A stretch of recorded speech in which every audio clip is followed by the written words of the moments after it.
Mike Tyson's first full week inside Indiana's Plainfield Correctional Facility, unspooled like a nightmare, filmed in slow motion. The thud of iron doors closing behind him seemed to echo through his ribs long after the cell block fell silent, and the heavyweight who once ruled arenas now lay under a buzzing fluorescent tube that gave off more worry than warmth. At night he counted footsteps, catalogued every cough, memorized the sloppy rhythms of steel keys, and promised himself he would not become just another inmate waiting for time to decide what kind of man he would be when it finally swung open those doors again. By the fourth dawn he understood the living choreography of the place.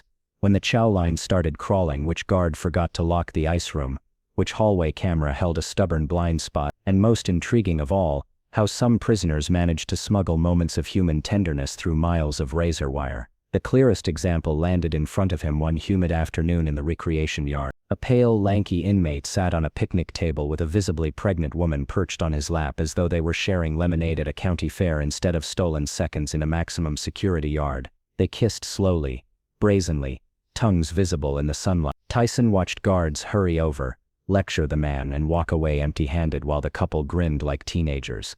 Later, Tyson cornered the inmate beside the water fountain. "How'd you pull that off?" The man's grin widened. "It's a loophole. Get your girl to wear a loose summer dress, backward buttons, nothing underneath. Ask for an outside visit.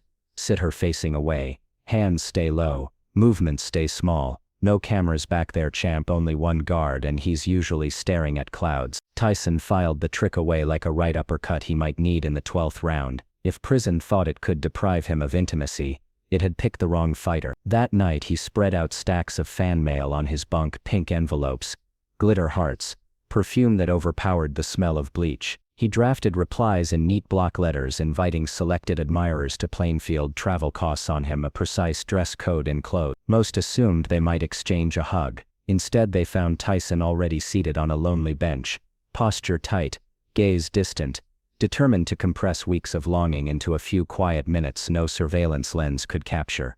Word spread. Other inmates borrowed the method. Soon the back corner of the yard pulsed with orchestrated embraces. Guards nicknamed it the Tyson trick. Administration renamed it the Tyson rule. And one cold morning revoked all outdoor visits, after a tabloid splashed a story claiming Tyson had impregnated a fan, complete with a staged belly rented from a theatrical supply store. Hundreds of prisoners stomped and swore. Tyson felt the weight of every furious stare, yet inside he marveled at how quickly ingenuity could rewrite even a warden's playbook. When the yard closed he found a new arena, the commissary underground. His new cellmate Wayo Harper was a soft-spoken Indianapolis computer whiz, who had once coded inventory software for shopping malls and then flipped the knowledge into a cocaine distribution network that lit up 4 states. Inside Plainfield he ran a store out of 7 different cells. Ramen at 2-for-1 interest, honey buns priced like couture, instant coffee that could purchase protection. Tyson supplied star power. Every time a notable visitor, Maya Angelou, a former NBA champion, an NEACP lawyer, posed for a Polaroid with him, he handed Wayo the photo. That single snapshot might buy $50 worth of chips and toiletries from inmates hungry to own a slice of legend. Fan letters sometimes contained racy photographs. Tyson slid those into plastic sleeves and auctioned them discreetly. The picture to lonely bachelors craving bedside contraband, the handwritten note to those eager for a pen pal romance. 2 men eventually married women who had first mailed Tyson, believing their letters would vanish unread. Even in captivity he realized, celebrity could be subdivided, repackaged and sold by the gram. The dormitory telephone became his next hustle. Each wing had one landline, first come, first served, monitored, expensive. Tyson bribed men for time slots, cigarettes here, a share of cookies there, then dialed party-throwing friends in Chicago or Los Angeles, who answered at all hours. Loud club music bled through the receiver. Strangers giggled as they took turns flirting with the fallen champ. Soon collect call charges mutated into a pay-per-minute fantasy line. Tyson's baritone melted through the handset while club girls on speaker added improvised desire. Commissary deposits ballooned. Bored inmates became murmuring clients. A single 30-minute call could stock the store with Doritos for a month. Yet for every hustle there was discipline. Off the phone Tyson devoured books. A judge had urged him to earn a GED, but Tyson treated the suggestion like a doorway to something grander. He tore through Will Durant's 18-volume story of civilization, scribbled arguments in the margins of marks, recited Shakespearean soliloquies to steel bunk posts that served as imaginary footlights. His favorite became Dumas's Count of Monte Cristo, the saga of Edmond Dantes, a wronged sailor plotting vengeance from a stone cell. On nights when the walls felt too close, Tyson read passages aloud until they echoed with the promise that one day intelligence, not brute force, would free him. Still, desire refused to hibernate. Administrators enrolled him in a substance abuse class offering 6 months credit upon completion. The instructor was a fatigued single mother, whose lecture voice carried equal parts discipline and sadness. Tyson's first attempt at flirtation earned a stern warning. One complaint, and he'd be shipped to Pendleton. He apologized, listened as she vented about a storm-damaged roof, and phoned a Chicago friend the moment class dismissed. $10,000 arrived on her doorstep by sunrise. The transformation was immediate.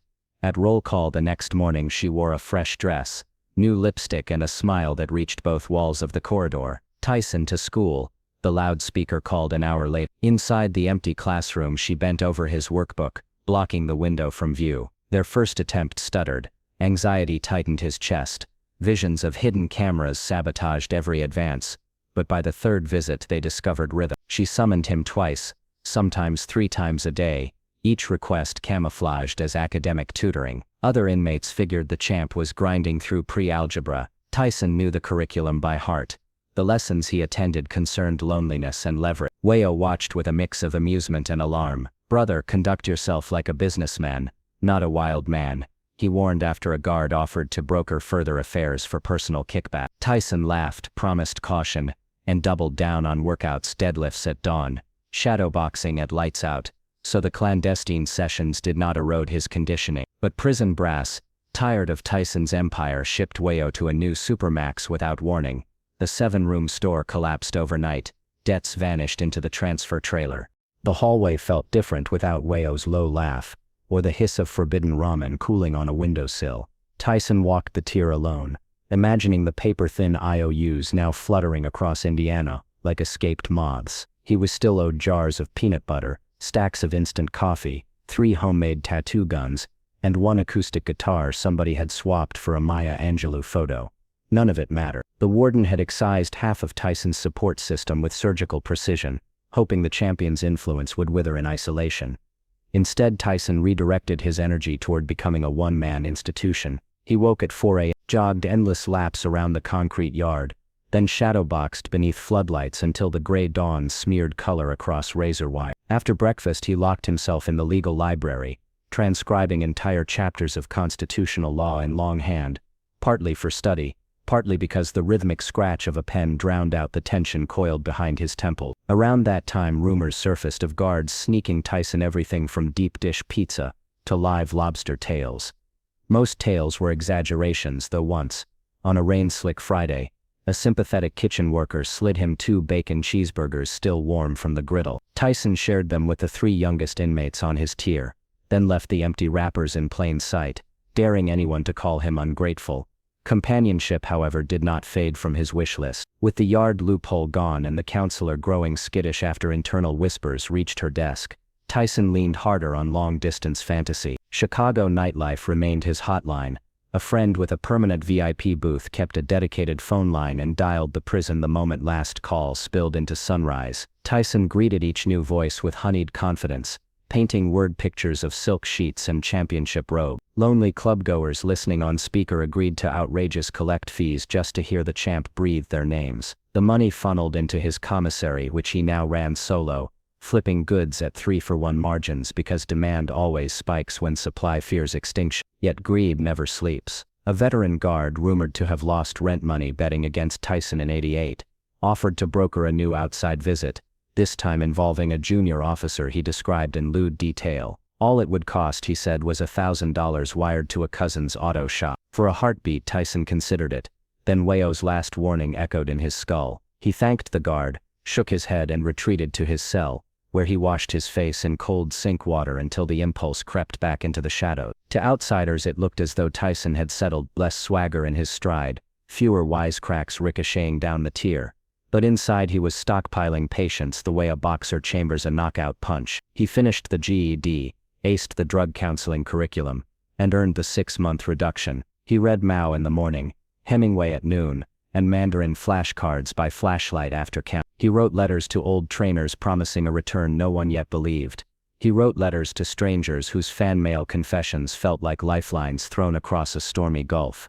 Spring of '95 arrived smelling faintly of mud and possibility. Tyson's counselor, her roof long since repaired, handed him a final practice test. Brushing his knuckles in a silent goodbye neither dared voice aloud. The superintendent, eager for good press, arranged a small certificate ceremony in the chapel. Tyson wore state-issue khakis, shook hands with officials who once viewed him as a headline hazard, and accepted applause from inmates tapping sneaker toes against pew legs.